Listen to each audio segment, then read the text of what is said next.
Hello everyone and welcome back. My name is Mr. Kovalt, and in this video we're going to talk about how to fill out the Lewis dot structure and determine how to explain why you have a certain double bond character and how to explain that by resonance structures.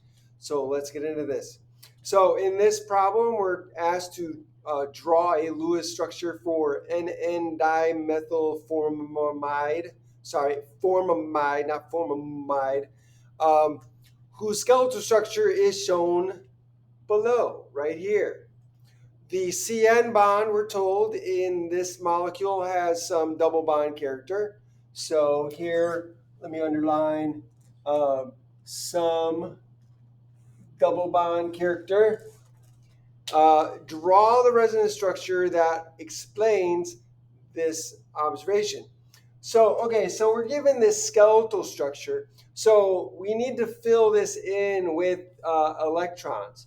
Now, if you add up the total number of valence electrons for each atom, you'll find that we don't have enough electrons in our formula. So here, if you add up, so for example, hydrogen, we have 1, 2, 3, 4, 5, 6, 7. So for the hydrogens, we have 7 hydrogens.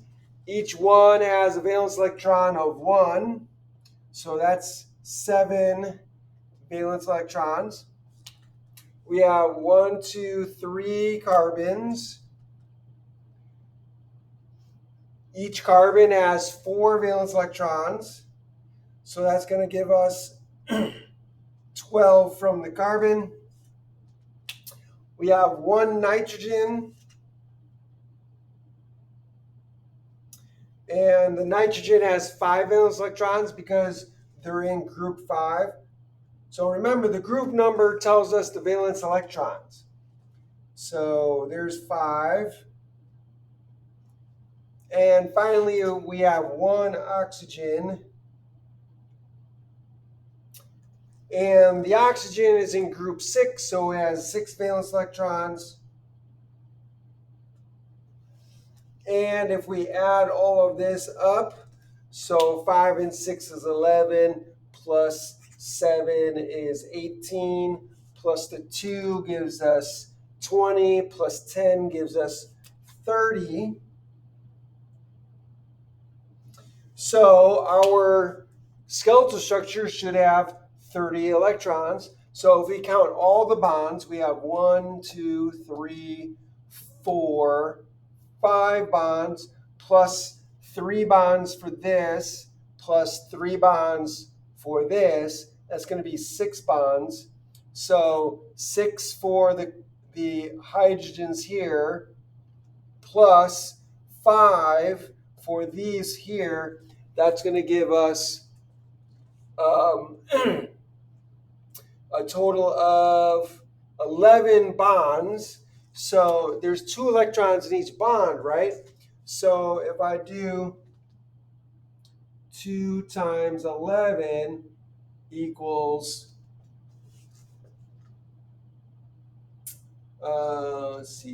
equals 22.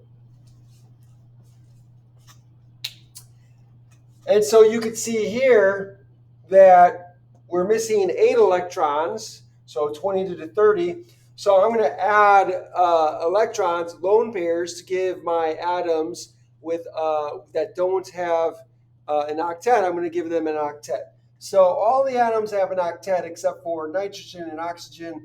This needs 1 lone pair to get the octet, and this one needs 3 lone pairs to get the octet. And so now I have everything taken care of. So I've got my 8 electrons. So if I add 8, I've now got the 30, right? So now that I have everything in place, now we can see what the situation is with regard to the double bond or the double bond character between carbon and nitrogen. Now, the thing you want to know about bond patterns. Bonding patterns are the patterns of bonding that individual or different atoms like to have. So carbon loves to bond 4 times. It prefers to have 4 bonds in some way, shape, or form. Nitrogen loves to have 3 bonds and 1 lone pair. So you can see here that this nitrogen has 3 bonds and 1 lone pair. Great. You'll see here that oxygen has 3 lone pairs and 1 bond. Oxygen's preferable bonding pattern is 2 bonds and 2 lone pairs. So what we can do is we can move the electrons to the double bond. So this is a possible Lewis dot structure. It's not the best Lewis dot structure. We can make it better by moving a lone pair from the oxygen and creating a double bond there. So now we have a double bond here. And so now what we could do is you could show there's resonance. Remember, resonance occurs at least when we write electron. The resonance structures is the movement of electrons from one place to the other. So you have electrons, one group of electrons or pure electrons moving or pushing other electrons away, right? So if I'm going to draw another resonance structure, what I could do is these 2 electrons here could form a double bond between the nitrogen and carbon, right? So if I draw this, or here, let me draw with another marker. So these 2 electrons could form a double bond here. And then what's going to happen is, because carbon can only have 4 bonds, so if these electrons come in here to form another bond, that's going to be 5 bonds. So one of these other electron pairs have to move. So one of these other bonds have to kind of break. And what's going to happen is the electrons in this double bond can move up here, and you'll get another lone pair, right? So if I draw that, I'm going to get this structure here.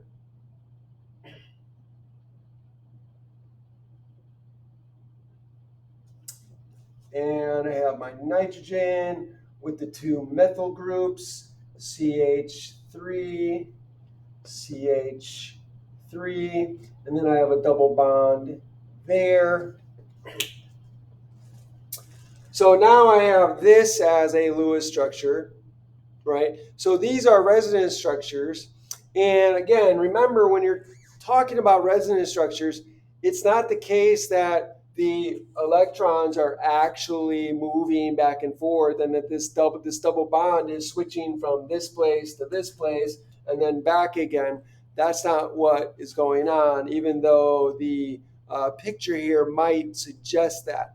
What's actually the case is that these 2 different Lewis dot structures, the actual molecule is a averaging of these 2. So you get kind of a hybrid between these 2, so that the bond between the carbon and the nitrogen is not going to be a single bond. It's not going to be a double bond. It's going to be somewhere in between. It's going to be an average of those. So therefore, the single bond, this is going to have some double bond character, because it's somewhere between a single and a double bond because of the resonance. Okay, so that would explain why you have some double bond character. So this is not going to be a single bond, but it's not going to be a double bond either. It's going to be somewhere in between. Now, why the word some? Not a lot, but some. The reason is because the preferable Lewis dot structure is to have the bonding patterns that they typically like to have. So nitrogen prefers to have 3 bonds and 1 lone pair. oxygen prefers to have two lone pairs and two bonds, right? So it prefers to be in this form here rather than this form here. This is not preferable, but um, it is an average of the two. So even though it prefers to have this form here, it's going to be closer to this form than over there. Therefore, this bond is going to have some double bond character, not a whole lot of double bond character because it prefers to be like this form. So the average is gonna be closer to this than this. I hope that helps explain the double bond character in that bond and the resonance structures and all that. I hope that this video helped clarify a few things for you and helped you out. And I hope you enjoyed the video. If you did enjoy the video and this helped you, then by all means, please like the video, share the video, hit the like button somewhere over here. Also, make sure that you subscribe to my channel. Help me out here. Show me some love. Do me a solid, okay? When you subscribe to the channel, hit that notification bell. And when you do that, make sure you click all so you can be notified by all the videos I put out. Finally, put a comment down below in the comment section. Let me know what you think. Ask me questions. I would love to hear from you. If you have a question or a problem that you need help with or a topic that you want me to cover, let me know below. I would love to do that for you. Thanks for joining me and have a great day.